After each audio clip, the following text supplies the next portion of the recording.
Hello and welcome back guys. मैं जुगल आर्य आप सभी का एक बार और अपने यूट्यूब चैनल में हार्दिक स्वागत करता हूं। यदि अभी तक आपने हमारे चैनल को सब्सक्राइब नहीं किया है तो चैनल को सब्सक्राइब कर दे, बेल आइकन को प्रेस कर दे ताकि नए वीडियोस की अपडेट आपको मिलती रहे। आज का विषय लेकर आया हूं आपके लिए मैं हाई स्कूल एग्जाम कक्षा 10वीं की जो परीक्षा चल रही है बोर्ड की, वह उन परीक्षा को लेकर आया हूं। उनसे संबंधित आज गणित का पेपर है और गणित का पेपर हुआ है उसका इस वीडियो के अंत तक बने रहे ताकि आपको इन गणित के पेपर के जो क्वेश्चन आप बोर्ड एग्जाम में करके आए हैं उनका एनालिसिस आपको मिल जाएगा और आपके कितने ऑब्जेक्टिव टाइप क्वेश्चन सही हुए हैं और बाकी क्वेश्चन आपके कैसे आए हैं और किस प्रकार से आए हैं वो एनालिसिस हम करने वाले हैं। वीडियो के अंत तक बने रहें। चैनल पर नए हैं चैनल को सब्सक्राइब कर दे, बेल आइकन को प्रेस कर दे ताकि इसी प्रकार नई वीडियोस की अपडेट आपको मिलती रहे। यहाँ पर निर्देश दिए गए हैं, आप लोगों ने पढ़े होंगे और किए होंगे। तो देखते हैं हम। सबसे पहले ऑब्जेक्टिव टाइप प्रश्न, सही विकल्प चुनकर लिखिए। तो पहला वाला ऑब्जेक्टिव टाइप प्रश्न में पहला वाला विकल्प देखते हैं हम। तो पहले वाले विकल्प में कहा 6 और 20 का एचसीएफ ज्ञात कीजिए। एचसीएफ मतलब महत्तम समापवर्तक। महत्तम समापवर्तक कैसे निकलता है? दो तरीके हैं, भाग लगाने वाला भी। तो सिंपल तरीका है, एक तो 6 और 20 का हमें एलसीएम एचसीएफ निकालना है। तो 6 को काटेंगे तो ये 3 बार और यहाँ 3 से 1 बार, फिर 2 से ये कितनी बार हो जाएगा 10 बार और यहाँ 2 से कितनी बार 5 बार और यहाँ 5 से। जब इनको हम लिखेंगे 2 गुणित 3 तो और यहाँ लिखेंगे 2 गुणित 2 गुणित 5, यहाँ जो पेयर बन रहा है इनके जोड़े तो 2 का बन रहा है। तो इसका आंसर हो जाएगा आपका ऑप्शन नंबर सी वाला सही रहेगा। त्रिघात बहुपद के लिए कितने शून्यंक होते हैं? जितनी घात होती है उतने शून्यंक होते हैं, तो इसका शून्यंक हो जाएगा आपका 3। बहुत सारे बच्चे 2 लगाते हैं तो 2 गलत है आपका। 2 द्विघात बहुपद के लिए है और यहाँ पर त्रिघात बहुपद दिया है तो त्रिघात बहुपद के लिए शून्यंक की संख्या 3 होगी। अब अगले क्वेश्चन में आपको दिया गया है कि समीकरण दिए गए हैं दो, a1x b1y प्लस c1 बराबर 0, a2x plus b2y plus c2 बराबर 0 के एक अद्वितीय हल होने की शर्त क्या होगी? एक अद्वितीय हल होने की शर्त हो जाएगी आपकी a1 बटा a2 बराबर नहीं है b1 बटा b2। द्विघात समीकरण का मानक रूप होगा, मानक रूप हो जाएगा ax का वर्ग bx प्लस c, यानी कि ऑप्शन नंबर बी। और यहाँ पर देखा जाए तो ऑप्शन नंबर सी भी आपका सेम ही रहेगा। तो जो जिसने सी और बी दोनों में से कोई सा भी लगाया है दोनों का सही रहेगा। आप टेंशन ना लें इस चीज़ का, इस बात का। वीडियो के अंत तक आप बने रहें। यहाँ पर देखते हैं एपी दी हुई है एक श्रेणी आपकी -3 -1/2 और 2 डैश डैश डैश का 11वां पद। तो इसका आंसर हो जाएगा आपका 22। वो कैसे कैसे निकालते हैं? तो हमारे पास एक फार्मूला होता है ए एन बराबर a plus N minus one into d. D यहाँ सर्वांतर होता है, ए मतलब प्रथम पद, तो प्रथम पद हमारा -3 और यहाँ पर एन की वैल्यू कितनी है 11, तो 11 में से 1 घटाएंगे तो हमारा बच जाएगा 10। और यहाँ सर्वांतर डी की बात करते हैं तो डी निकलेगा हमारा 5/2। यहाँ 2 से काट देंगे हम 10 को कितनी बार 5 बार, 5 का 5 में गुणा करेंगे 25 और 25 में से हम यदि 3 को घटाते हैं तो हमारा आंसर आता है 22। तो ऑप्शन नंबर आपका बी वाला सही रहेगा। शंकु की तिर्यक ऊंचाई का सूत्र, तो शंकु की तिर्यक ऊंचाई का सूत्र रहेगा एल बराबर रूट के अंदर आर स्क्वायर प्लस एच का स्क्वायर। ये रहेगा आपका शंकु की तिर्यक ऊंचाई का फार्मूला। आगे की तरफ बढ़ते हैं। यहाँ पर इंग्लिश में दिए गए हैं ऑब्जेक्टिव के आंसर, बो के वही एनालिसिस आप कर सकते हैं। रिक्त स्थान की पूर्ति करते हैं। रूट 2 एक खाली स्थान संख्या है तो रूट 2 एक अपरिमेय संख्या है जो रूट के बाहर नहीं निकलती। यदि रूट 4 पूछ लेता तो एक परिमेय संख्या होती है क्योंकि वास्तविक संख्या परिमेय संख्या होती है। श्रीधराचार्य ने एक सूत्र प्रतिपादित किया जिसे अब खालिस्तान के रूप में जाना जाता है, उसे द्विघात सूत्र के नाम से जाना जाता है। तो इसका आंसर हम लिख सकते हैं द्विघात सूत्र। और यहाँ यदि सूत्र पूछता तो सूत्र आप लोगों को सभी को याद है -b plus minus B square -4ac/2a। यदि ये फार्मूला आपने लिखा हुआ तो इसका आंसर ये नहीं देना था, केवल पूछा है द्विघात सूत्र के नाम से जाना जाता है।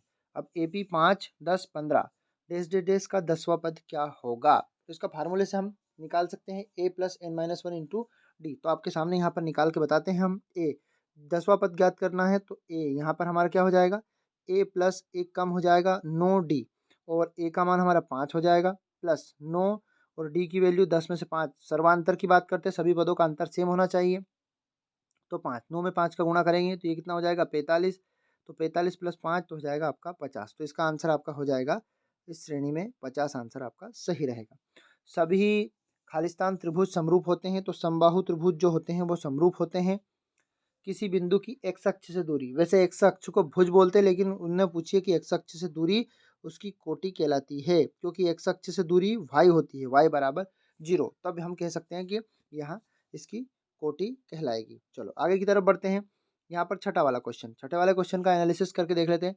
एक निश्चित घटना की प्रायिकता क्या होगी? कभी भी कोई घटना निश्चित होती है तो उसकी प्रायिकता सदैव 1 होती है, क्योंकि प्रायिकता का मान 1 से कम होता है, ना कि 1 से बड़ा, और 0 तब होता है जब घटना घटित ही नहीं हो, असंभव घटना होती है तो उसका मान क्या हो जाता है? 0 हो जाता है।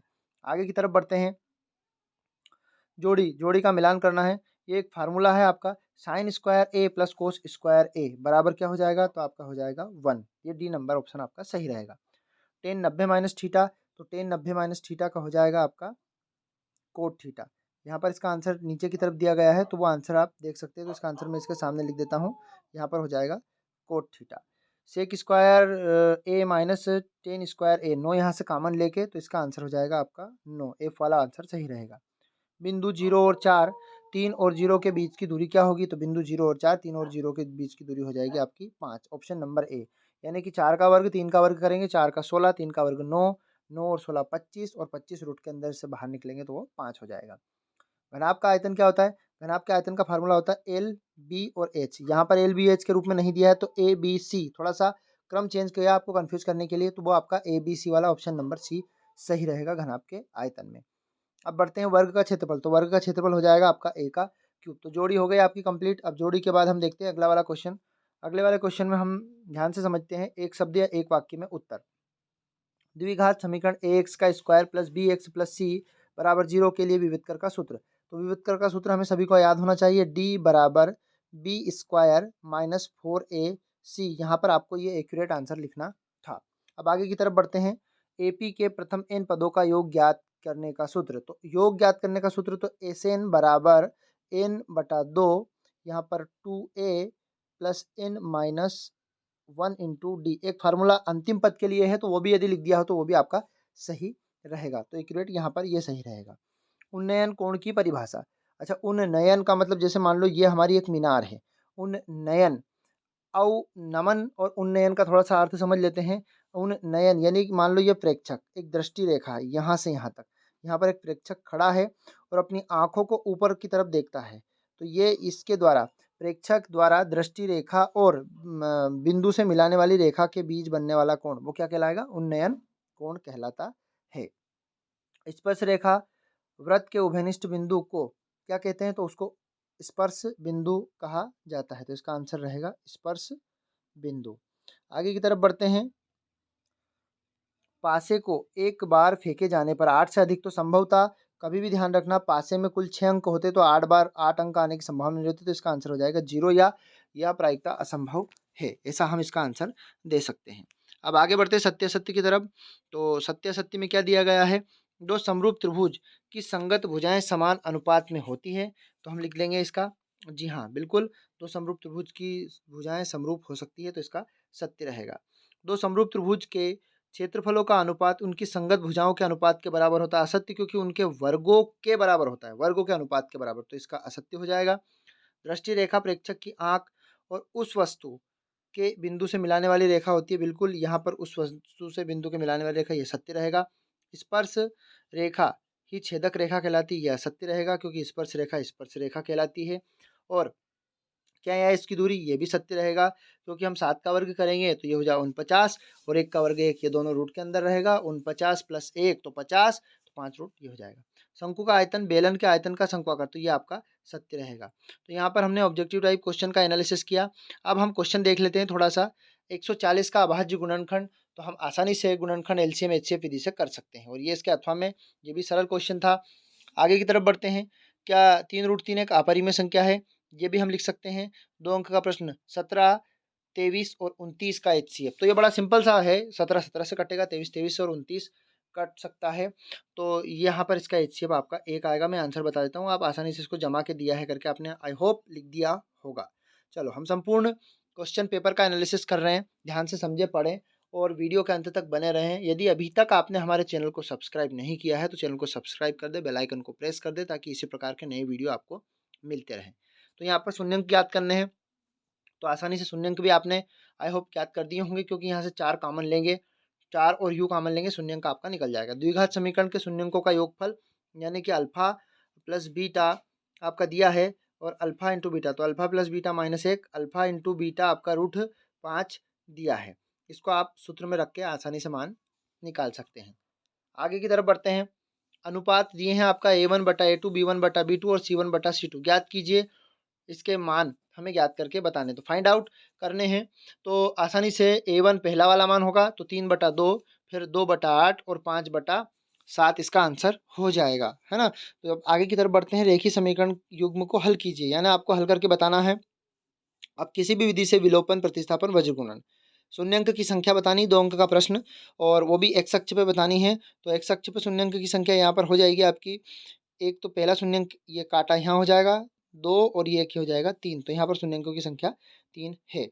अब शून्य अंकों का योगफल ज्ञात कीजिए केवल। तो शून्य अंकों का योगफल आप निकाल सकते हैं आसानी से। ए का वर्ग बी का वर्ग, यानी इसका एक शून्य अंक तो आ जाएगा 3, एक शून्य अंक आ जाएगा -3, और हम जानते हैं शून्य अंकों का योगफल अल्फा प्लस बीटा, तो इसका 3 + 3 तो ये माइनस हो जाएगा, तो इसका शून्य अंकों का योगफल आपका 0 आ जाएगा।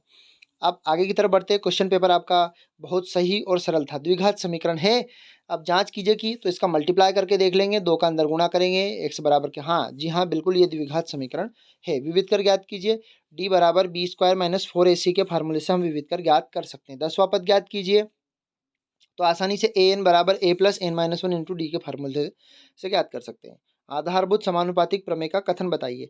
तो यदि आधारभूत समानुपातिक प्रमेय की बात करते हैं तो एक त्रिभुज बना लेते हैं।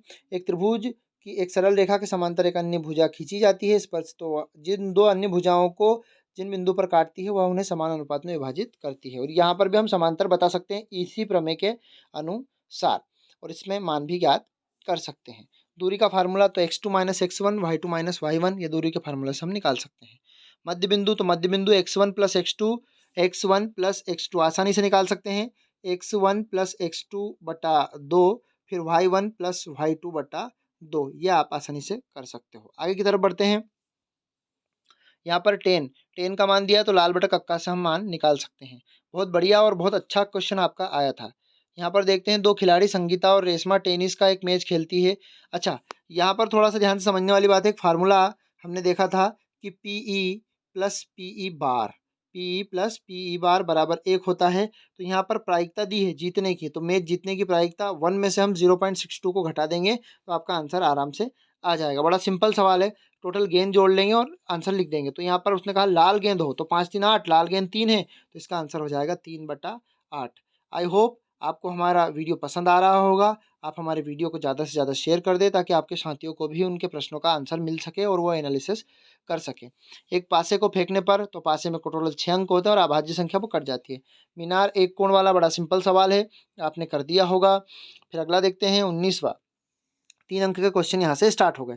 सिद्ध कीजिए कि इसी वृत्त के बाह्य बिंदु से वृत्त पर खींची गई स्पर्श रेखा की लंबाई बराबर होती है। बहुत बढ़िया और बहुत सिंपल सवाल है आपका, और में भी सिंपल है। 6 सेंटीमीटर त्रिज्या वाले वृत्त के त्रिज्याखंड का क्षेत्रफल ज्ञात कीजिए, उसका कोण। बड़ा सिंपल सा है, आर की वैल्यू दी हुई है, तो आर की वैल्यू हमारी 6 दी हुई है, और थीटा की वैल्यू 60 डिग्री है। तो यहाँ पर हम लिख सकते हैं θ/360 पाई आर स्क्वायर। पाई की वैल्यू 22/7 रख के इसको सोल्व कर लें। घड़ी और मिनट की सुई, तो कोण घड़ी और मिनट के सुई में आपको 5 मिनट में कोण कितने डिग्री का बनना है, तो पूरा का पूरा कोण आपका कितने डिग्री का बनता है, पूरा का पूरा कोण बनता है 60 डिग्री का। कितने डिग्री, 360 डिग्री का एक वृत्त पर, और यहाँ पर 1 मिनट में कोण कितने डिग्री का बनता है, तो 1 मिनट में 6 डिग्री का कोण बनता है, और तो 5 मिनट में 6 × 5 तो 30 डिग्री का। वही फार्मूला लगाकर अभी मैंने बताया वो आप निकाल सकते हैं। 4 अंक का क्वेश्चन है। दो संख्याओं का अंतर 26 है तथा एक संख्या दूसरी संख्या की दुगनी है, उन्हें ज्ञात कीजिए। बड़ा आसान सवाल है। दो संख्या x और y मान लेंगे, उनका अंतर x - y 26 है। एक संख्या x बराबर 3y कर देंगे और प्रतिस्थापन विधि से इस सवाल को सॉल्व कर लेंगे। यहाँ पर समीकरण युग्म दिए गए हैं, इनको थोड़ा सा जमा के सेकंड वाला जो समीकरण दिया है उसको ऐसा लिखना था आपको, 9x - 2y बराबर 7। यहाँ पर दो वैल्यू बराबर करके आप विलोपन विधि से भी कर सकते हैं, प्रतिस्थापन से भी आप आसानी से इनके आंसर x और y के निकाल सकते हैं। यहाँ पर आपका क्वेश्चन दिया गया है, ऊंचाई 2.4 सेंटीमीटर, व्यास आपका 1.4 सेंटीमीटर वाले ठोस बेलन की ऊंचाई और उसकी व्यास को शंक्वाकार खोल में काट लिया जाता है, तो शेष बचे भाग का पृष्ठीय क्षेत्रफल आराम से निकाल सकते हैं। अगला वाला इसके और में भी सरल क्वेश्चन है। चौथा आपका लास्ट और अंतिम क्वेश्चन आपका दिया गया है आपका सांख्यिकी से। तो सांख्यिकी में नगरों में प्रतिशत साक्षरता का माध्य ज्ञात कीजिए। तो माध्य ज्ञात करने के 3 तरीके होते हैं। माफ करना, पग विचलन विधि, प्रत्यक्ष विधि और काल्पित माध्य से निकाल सकते हैं। इसके और में दिया गया है, यहाँ पर आपको बहुलक ज्ञात करना, तो बहुलक के फार्मूला लगाकर हम बहुलक ज्ञात कर सकते हैं। तो यहाँ पर हमने पूरे पेपर का वर्ष 2023 के कक्षा 10वीं के गणित के पेपर का एनालिसिस किया है। यदि फिर भी आपको संतुष्टि ना है तो आप हमें कमेंट बॉक्स में बता सकते हैं, मैं इस पेपर का फुल सॉल्यूशन के साथ आपको डाल दूंगा। तो जय हिंद साथियों, अगले वीडियो में हम जल्द मिलते हैं। Tata, bye bye.